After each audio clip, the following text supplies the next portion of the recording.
Kurt came out to check on our fruit trees and we have some damage. We're thinking maybe it's from deer. But this is a peach tree. You can see all the bark has been ripped off. Branches have been ripped off. I don't think this one's gonna make it. I think once they lose that much bark, they're just goners. And they've broken a number of the limbs. This one, they broke off limbs. I don't think that it's in as bad shape, but I still don't know if it'll be okay. They ate off a lot of the leaves. But this one they didn't strip all of the bark off of. They broke a couple off of this one, 8 leaves, but did not strip the bark. So the ones they didn't strip the bark, I think, have a good chance of making it. But the one that they did strip all the bark of, I just think it's a goner. This is our plum tree. They stripped the leaves, they stripped the bark, and they actually ripped it out of the ground. Kurt came out and it was ripped out. So obviously that one is a goner, lots of damage. Obviously it's getting a little late in the year to find more. I know when we tried to look months ago, it was really hard to find them. So we may not be able to replace any of these this year, hopefully next year, but we've got to find a good way to keep the deer out of the trees. I don't know if we need a cage around each tree. That may be our best deterrent at this point.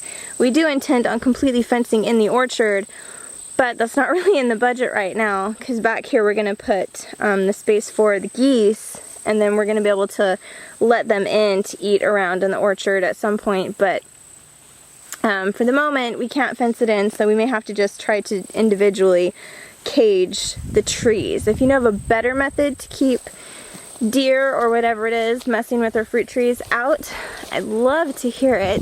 They didn't touch the fig trees though, which is interesting. So our fig trees are doing really well. They're still putting on lots of figs.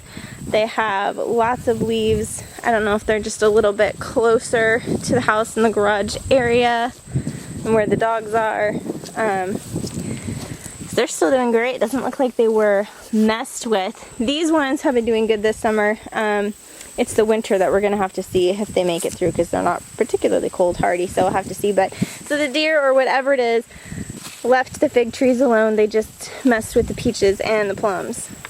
So this vine was not tied up. It had kind of trailed down to the ground, and Kurt caught the ducks in here, destroying.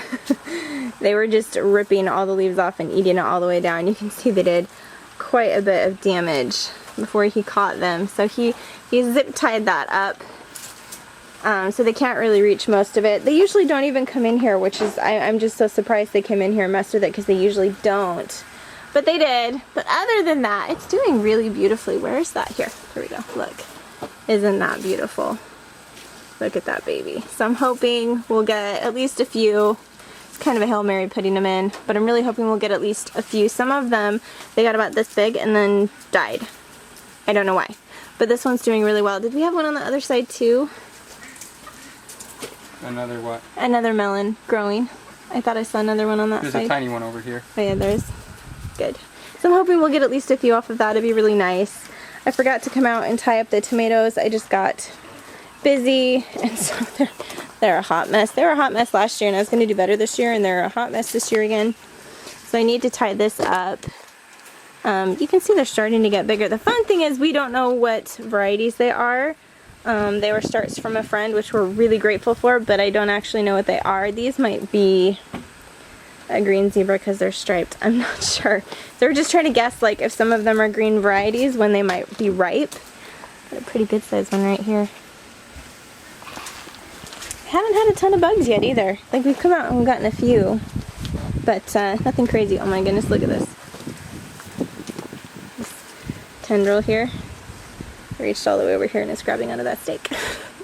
And there's a little baby squash right there. Our little babies are out here getting some fresh air. They're starting to get all their feathers. Did you see that little teeny one right there? Oh, so cute. And I'm actually really hopeful that the Banty is a girl. But they're out here getting some fresh air, some grass. Hi! we're starting to see some personalities come out. Some of them are just little stinkers, and when we try to transfer them back in their bucket, they fly out and try to take off.